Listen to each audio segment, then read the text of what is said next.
before your presence and the throne of mercy and grace to uplift it, His Highness Honorable Christopher Luxon.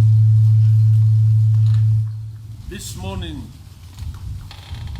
whom we will bestow the High Chief title of Tui Sinave Maulo Mototua this morning.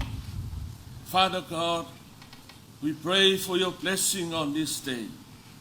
We pray to grant the wisdom of Solomon so that he will lead with wisdom and also to solve conflicts and differences. Give him the heart of a servant to serve with love, honesty, and also humility.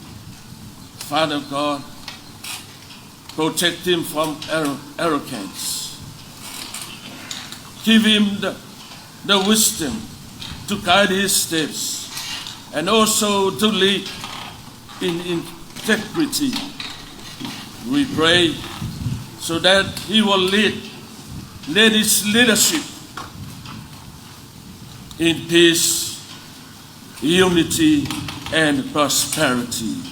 We give you all the glory and honor to you, God the Father, God the Son, God the Holy Spirit. In your name, Jesus, we pray.